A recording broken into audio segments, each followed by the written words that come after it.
computer. Hi, everybody. It's Vikki Stark here. I'm really thrilled today to have a chance to talk with Dara McKinley, who, apart from being a member of our community, is also someone who knows a lot about forgiveness. And so much so that she has created a whole offering to the world about how to forgive. And that's actually, I think, Dara, that's your URL, howtoforgive.com. Yes. We'll start off with that. Um, so this is a really interesting topic for me because throughout the years, every so often, women come to me and they say, "I know I should forgive, but I can't." Or "How do I forgive?" Or they feel bad about themselves because they're not forgiving their ex for whatever things he did apart from leaving or having the affair or transferring the money out of the bank account or whatever it was. And so a lot of women feel screwed up about this whole topic of forgiveness. And so that's why I'm so happy today to get a chance to talk with Dara. Now, for myself, forgiveness really was not a big feature. I couldn't really wrap my mind around forgiveness. I didn't really feel a need to forgive when my husband left. It didn't feel as though it applied to me. Um, I didn't have any sense of urgency about it. So maybe that's why I'm not the best person to describe, how to deal with it because it was personally, it was not a big issue in my own recovery.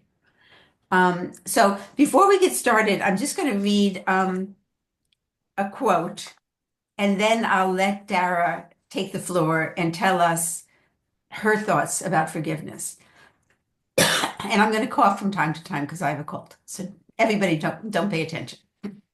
So I don't know if you've heard of Michael Beckwith. He's a spiritual leader. And his quote about forgiveness is, "Every authentic spiritual path has some teaching around forgiveness. All forgiveness is self-forgiveness, because the resentment that I may hold towards another, or the unforgiveness or the rancor, all of those thoughts are happening within me. Even if someone did me wrong, I still have those thoughts. Those thoughts are affecting me. They're affecting my body temple. They're affecting my blood chemistry and affecting everything. So when I begin to forgive the so-called other person, I'm really releasing resentment, anger, and animosity. I'm releasing all that unforgiveness so that actually I'm forgiving myself. Now, it doesn't necessarily let the other person off the hook for whatever they did. It has nothing to do with them, and it has everything to do with me." So I thought that that was an interesting quote. And, now I'll let you give us your thoughts, Dara, and let us know. I mean, the other thing that is interesting is that your work on forgiveness predated your husband's leaving. hmm So you've been doing this work for decades. hmm Um, I've been doing this work for forgiveness. I've been doing psychology and spirituality for decades, and specifically, I've been doing forgiveness for 12 years. okay, okay. So, Mhm. you've done so much thinking about it. So, yeah, what are your thoughts about this need or this feeling that people have a requirement to forgive? Right. So I want to acknowledge that there are a lot of confusing messages about forgiveness, and it's the most popular spiritual teaching in the Western world. Okay. And there's so much confusion about it. And there's so much unforgiveness considering how popular this teaching is. We've all been hearing about it from our very earliest days. Most people, I'll say the vast majority of people have been hearing about forgiveness from their earliest days. So I was one of those people. I grew up in a home where my father was atheist, my mother was agnostic, and I had a lot of Catholic aunts and uncles orbiting me. And I was a very spiritual little girl. And I remember thinking, well, if religion can explain this spiritual feeling I have, and I'll very clearly describe it, I just felt unconditional love. And I will not say that I am an unconditionally loving person because Mhm. I'm not, but I had this felt sense of unconditional love that I was born with. So I thought, if religion, if Catholicism can explain this to me, I want to know. Please, teach me. But my mother, who grew up within the Catholic paradigm, really wanted me to be a seeker and find my own answers. And so she very intentionally protected me from all these really strong suggestions that I would go to get my communion and go to Sunday school. Yes. And and I really have so much appreciation that she did that, because I ended up becoming a seeker and essentially studying anything and everything. But I had this criteria, and it was with me also from when I was a little girl, that like whatever spirituality I studied, it had to have legs that walked. It couldn't just be some cool concept. It couldn't just be a platitude. It couldn't be a nice spiritual ideal. It had to walk on the earth in a relevant way and help relieves the suffering of people in a tangible way, that they could viscerally feel lighter and more whole in their bodies. I would say, I can say that today, that that was the criteria I was looking for, even though that was an evolution of all the seeking that I did, that I can clearly say this today. So I ended up at a Buddhist university getting my degree in psychology and spirituality, psychology and Buddhism. Really? And Where's that?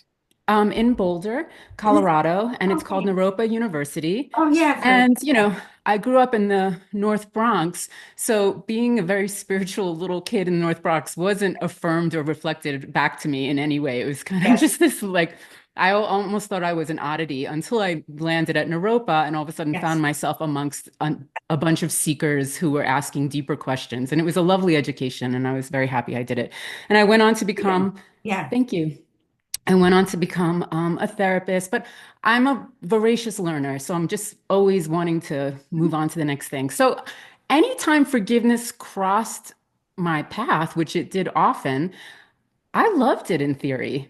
I was Mhm. like, oh wow, we have this like, all we have to do is pardon the people who uh, betrayed us, and then we're liberated. Like, that sounds great.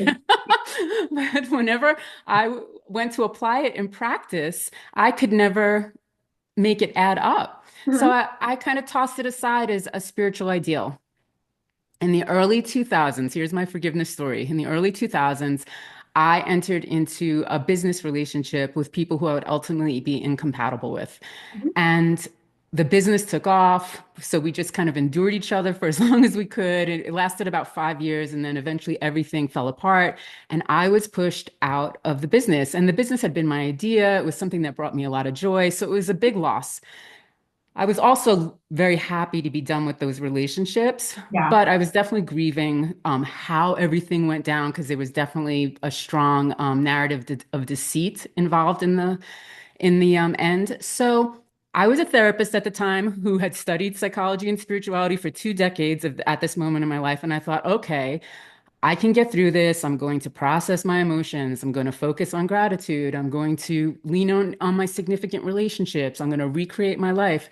And I did all those things. And 3 years later, and this would happen when I was washing the dishes or folding the laundry, I noticed that I still had a negative narrative looping in my head, Yeah. and that just how wrong the whole thing was, just feeling resentment in my body. And Mhm. while this is happening, I'm experiencing a slow slide into a mystery illness, which had anxiety, fatigue, insomnia. The Mhm. doctors couldn't figure out what was wrong with me. I had a 3-year-old and a 6-year-old. Mhm. And so I start freaking out that like something's really wrong with me. And I get incredibly upset. And I think this is true. I think this is true for everybody, but particularly for people who have like a really strong spiritual streak. When you get to these rock bottom moments, it's Mhm. almost like when you have the clearest opening for divine guidance. Okay. Yeah. So I knew that I was in a rock bottom moment and I was feeling desperate. So I kind of pulled out this talent that I had, for lack of a better word, and I implored the universe, like, please, whatever you tell me to do, I will do this right now. I need a sign. I need guidance. I feel extremely lost. Just, whatever it is, I will do it. And the message I got back, and it was very clear, was to forgive. Mhm. And like a lot of people who hear this message, especially when you actually know you have something to forgive, this message annoyed me. Mhm. I was like, oh, are you kidding me? How could that possibly be the answer to my problems right now? So I tried to just like go, oh, okay, what, not that message. I tried to blow it off, but it was so clear that like within an hour, I thought, hey, Dara, you love to try new things. You love to research things. You're a seeker. Get online, type in how to forgive, find out who wrote the how to forgive 5 step, whatever, and follow it and see what happens. You have nothing to lose, right? Okay. So I typed That in was the how to, start of the process for you. right. This Yes. was this was the life-changing night for Yeah. me. Yes. I typed in how to forgive. Uh-huh. And 99.9% of what came up was why a person should forgive. Yes. And the teeny bit I could find, which was some lone person on some forum Yeah. somewhere, like just crying out, but how do you do it? Yes. The answer they were getting back was you just do it. Yes. So I thought, wow, I'm on my own here. Like Yeah. there are no directions. And being Right. the practical person that I am, I was like, but I need directions. Like I really can't do this. So I thought, Dara, you have 2 decades of psychology and spirituality behind you. You think about this, you can come up with a plan that you can follow. Mhm. So the first question I asked myself was, okay, I've been looping in a negative narrative for 3 years. It's not getting me anywhere. It's potentially making me sick. What Yes. is the opposite of doing that? Okay. And Great question. being that I have this strong spiritual streak, my answer to that question was, oh, I would bless this whole situation with the highest love. And, as I said, like I kind of grew up with a felt sense of the highest love next to me. So when I went to reach for it, it was right there. And I can talk more about how the highest love comes into different people's lives in different ways. I'm just specifically speaking for myself and how I feel like I'm organized in this lifetime. So that was my first step onto the forgiveness path. And there was many other things that came forward over the next 48 hours. But 3 weeks later, I felt completely at peace. Mhm. And I had two thoughts that would change my life. The first one was, wow, forgiveness is for real. Like this thing that I've been hearing about my whole life that never made any sense to me, like all of a sudden really makes sense and is a legitimate healing modality. Like that really worked. Yep. And then the second thought I had was, and that wasn't pardoning. Why does everyone say that forgiveness is pardoning? Right. And from that point forward, at the time I thought, whew, figured that out. I didn't think anything of it more than just a personal win for myself. Mhm. But I went on to observe now we're online, so everyone's conversation is right there to witness. So I started observing the conversations about forgiveness, and I started to see how pardoning, letting go, ceasing anger, having compassion, those are the four main narratives about forgiveness. And that I actually, from my perspective now, see that they're actually putting the cart before the horse. Okay. Wow. And this is one of the main reasons that keep people from the forgiveness path. Because I'll say it right now, and there's so many people who have survived atrocities and wars Mhm. who swear that pardoning healed them and freed them from the past. And I actually believe these people. I do believe this pardoning definition Mhm. works for certain people. And I believe there's a huge demographic, specifically that are identified as spiritual but not religious, but it can include, anyone and everyone that, and these people are very logical, and that pardoning doesn't add up. Okay. So if I pardon you, I will be liberated from the strong feelings I have. I'll say it right now, as someone who's been practicing forgiveness for 12 years, that doesn't add up to me. Mhm. However, when I access unconditional love and apply it to the relevant circumstances of a difficult situation that I'm in, that practice dissolves Mhm. the resentments. It dissolves pretty much anything you want to if you're diligent and consistent about it. Mhm. I teach people to do it over 3 weeks. And once I go through that process, pardoning, ceasing anger, having compassion, and letting go are all these organic outcomes. Okay. Okay. So But there it is, I'm Vikki. sure that our listeners are saying, how can I practice unconditional love when I hate him? Great question. Where do I Yes, look yes, inside and find yes. that unconditional love, Right. And particularly if they didn't grow up with that mindset? ladies, I just want you to know that I am in your world. Yes, So I am speaking from someone speaking who is from heart. in the Yes, boat that you are yes, all in right now. yes. And so this is a huge thing I teach. It's that unconditional love is a spiritual love, and it's one that we can access. It's, in other words, you don't have to do the forgiving. You need to access the force that can. Okay. So So we how do we all, access the right. force? So you have to identify how it's showing up in your life. And so, this is a very spiritual framework, but I think everyone can relate to it in some way. Mhm. Unconditional love is a spiritual force that's flowing through us and for us in a variety of different ways. For some of us, and I'll say in a very general sense, it's that feeling that something greater is at work. Okay. And a lot of people experience it through family, Hmm. through holding newborns. Hmm. A lot of people experience it getting immersed in nature. Hmm. A lot of people experience it in theater and symphony and the arts. Hmm. A lot of people experience it during their creative passions, that Yes. they really feel like something bigger is working through them, right? Yes. All the great artists, Liz Gilbert, who wrote Eat, Play, Pray, Love, she actually teaches this, Hmm. that being a creative person is actually tapping into another world and having it come through us into this world. Um, so people who've had near-death experiences all report that they have merged with a vast unconditional love. Devoted meditators, I actually think this is such an interesting question to ask at a dinner party, because a lot of people also just spontaneously have had an experience with it. And it's fleeting. Like Liz Gilbert, and I loved Eat, Pray, Love, because she talked how she meditated for hundreds of hours in this ashram, thousands of hours maybe, and this one afternoon she was completely consumed by this huge, great love that felt like complete oneness. So for a lot of people, it's a very fleeting experience, but I feel like it's present in our everyday in some way. We just have to start tapping into where it's showing up and how it's affecting our bodies. And once we've identified that, um, there it is. That's the medicine. You don't have to have this mind-blowing, oneness with the cosmos experience. It's already there in very strong but subtle and small ways. And so once we tap into that, it's like, okay, you've identified the medicinal force that now you need to learn how to use. But I think that the way in, like how to locate it, is just by, you talked about yourself as a seeker.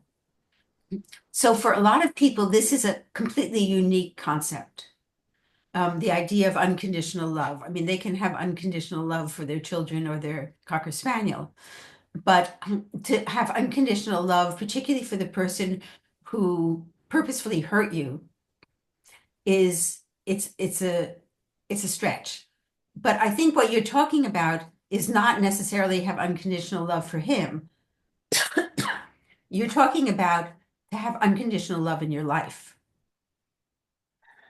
I'm talking about that Excuse me. to view in a very practical way. To, unconditional love is synonymous with God's love, the love of Jehovah, the love of Yeah. Allah, whatever, however you want to identify it. I'm a universalist. So Yes. if you're coming from a religious perspective and you have a specific name for the great love, we'll just Yeah. call it, great. Use that. I know that's what's relevant to you.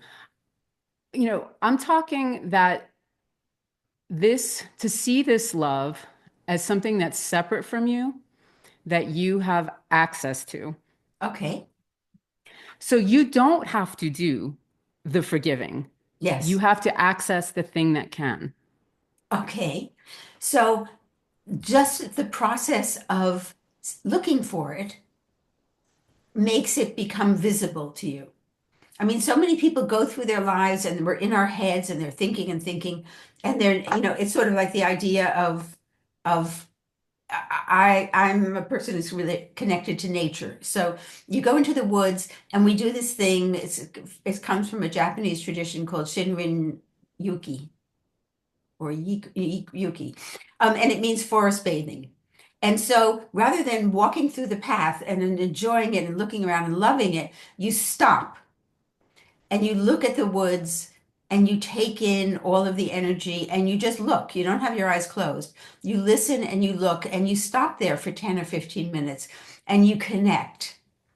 And it's a So very powerful experience, a powerful feeling. So it's the idea of looking for those kinds of experiences that will help people learn how to access them because otherwise, learn how this great love is showing up in their lives, and it's yes. showing up in everyone's lives in a unique way. So my question to you is, how does that feel when you're in that forest and doing this practice? How do you feel, like, in your body and in your heart and in your mind? Like, what does that bring up for you when you do this? Well, for me, this is not a stretch. This is I'm pretty comfortable in this world. I don't know whether people know, but I practiced Buddhism in my Mm-hmm. 20s intensively, and Mm-hmm. went to Japan and was part of a sect of Buddhism. And so that Buddhism, that Buddhist teaching and Buddhist life experience is sort of foundational for me. Mm. And then as I've gotten older, like it's it's very easy for me to connect with random, beautiful moments of flow. That's how I think about it. Okay, that's how you think about it. So, what I'm just curious, what sect of Buddhism was it? It was Japanese Buddhism? Japanese sect of Buddhism, it's called, Okay. yeah. I practice Tibetan Buddhism. That's why I was curious. Okay. In Tibetan Buddhism, they have a word for what I'm describing. So I just wanted to know if we could share that common What's word. the But word, flow, Dara? Maitri, Oh, okay. Maitri, yeah. And it's kind of the great love. Yeah. So flow, right? Yes. So what I'm suggesting is that flow Yes. is a medicinal force Yep. that you could apply if you wanted. This is all elective. Yes. No one should forgive. Not If required. you forgive if you want a more peaceful heart. That's really, the reason why someone would do it, or a greater sense of freedom in the body, right? Because Yes. when ruptures happen, they really attack our bodies, Yes. in strong ways. So that flow is something that's a medicinal force that you could apply to, let's say, if you were feeling heartache, you could actually merge that flow with your heartache. Or Yes. if you were feeling, let's say you kind of look at your ex, and some of the things he did, and you're kind of sick of the very natural, understandable, logical narrative of how much that shouldn't have happened. But you don't want to be attached to that memory or that betrayal anymore. You could Yes. take that flow and apply it to that. And this is natural medicine. So I don't say, like, you just take that flow and apply it, ta-da, it's done. I actually say that you, like any natural remedy for anyone out Yes. there who's done natural medicine, you have to be diligent and consistent with it over a certain period of time in order Yes. for it to work. It's not a pharmaceutical. Yes. Yeah. So, and then over a consistent period of time, and I can talk more about actually what's the mechanism that allows us to do this merging that I'm Yes. suggesting right now. Um, those memories, that harsh impact, Mhm. the tension in your body begins to dissolve and soften, Yes. and it begins to release different narratives and truths that are actually life-giving and regenerative, and Okay. move us forward. Okay. So tell everybody, for somebody who doesn't know how to access this at all, what would be a first step? What would be a So first practical step? the first step is to identify it. Oh, another place that people feel this love is in holy places, temples Yeah. and churches and things like that. So the first step that I teach people in my course is how to identify how is this force showing up in your life. And once you have that, and you can feel it in your body, and you're clear about that. No one is asking, most people are going through life not being invited to pay attention to this. So Yeah. that is the first big step. And once you have that, then I teach people how to use what I call your divine mind. And your Okay. divine mind is your right hemisphere of your brain. Okay. So the left hemisphere of the brain, which is the part of us that's mostly cultivated in Western culture, when we start entering kindergarten, they Mhm. start to develop the left hemisphere of the brain. And just to Yes. distinguish them in a very short framework, the left hemisphere is about organizing and navigating the external reality. Hmm. The right hemisphere is about organizing and navigating our internal reality. Hmm. So, basically, this half of our brain is, for most people in Western culture, is kind of atrophied or Yeah, yeah, it's unused. out of touch. Yeah. It's out of touch. So that part of the brain, and I teach this in depth in the course, is responsible for a lot of incredible things that Yes. of the human experience, but it's also specifically in charge of our spiritual connection and our ability to heal. So Hmm. we're all anatomically designed to recover. And it's Yes. this part of the brain that is in charge of it. And once you Yes. tap into the gifts of this at this side of the brain, it actually all comes together in a very clear way. And so people think that imagination is about generating new ideas and having, visions of the future and coming up with, creative things. And yes, imagination 100% does those amazing things, but imagination can also tap into our inner world and pull up the files that need to be addressed. And so that's what I teach people to do, is use their imagination to bring up the file. So let's say it's a broken heart. You Yes. bring up the file of the broken heart. Yeah. Imagination also is responsible for our spiritual connection, which has already been established in the beginning of the course. So Mhm. if you bring up the file of the broken heart and Mhm. then you tap into the spiritual connection, this is all right hemisphere. Mhm. Your right hemisphere will bring those two worlds together. Amazing. So This is this is the good to know. scene. I call it a forgiveness scene. Yeah. And so I teach people how to create a forgiveness scene that's Yeah. relevant to their specific circumstances. And, I'm using a broken heart as an example, even though Yes. considering the work you do and the boat Yeah. I'm in, that's, Yeah. that's pretty That's ubiquitous. relevant. Yeah. Yeah. Yeah. So, Yeah. So, so as we're wrapping up, maybe you can explain when you're talking about your course, explain what the course is about, and how someone could get in touch with you if they are interested in learning more. right. So my website is what I typed in that night, that fateful night October 2012, is How to Forgive. About 2 years later, after I had that experience, I checked out the URL, How to And Forgive, it and it was was just sitting available. there waiting for me. Unbelievable. Yeah, it was unbelievable. Unbelievable. I'm a little bit on social media. That's not really where I hang out much. I mostly do podcasts and basically run the course. And so, but yeah, so the course is 6 sessions. The last session is graduation. So it's basically 5 main sessions where I take people by the hand and step by step walk them through this process. And so I just kind of gave you the first 2 steps. I do a lot about circulating emotions, which I really appreciated in your book. I loved uh, what I don't know if you really emphasized the emotional piece, but how you came at it was from how do you end obsessive thinking and intrusive thoughts, right? And so from my perspective, that has so much to do with being emotionally stuck.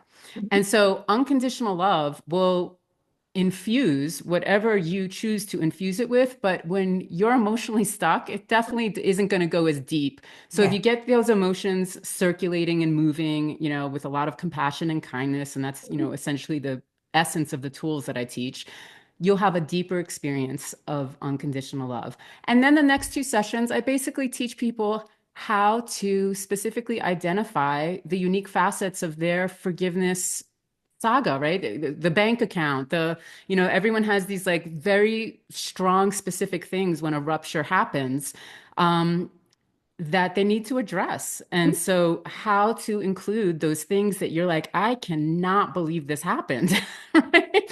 How to identify them and then include them in on the forgiveness scene. And then once these plates are spinning, it's open highway. And then I want you to graduate like feeling like, oh my gosh, I have this incredibly important tool that finally makes sense Yeah. going forward for the rest of my life. And is the course a group course or is one-on-one? It's evergreen. So whenever you need it, right now it's in, when are you publishing this video? Like immediately? Yeah, like today. Yeah, so right now it's about to go live in like 4 weeks. So right now you could just sign up, and when it goes live, you can um purchase it, and then you can email me at any time about anything, that you're struggling with in the course. And there's also this coming up course in April, and this is the last time I'm doing it.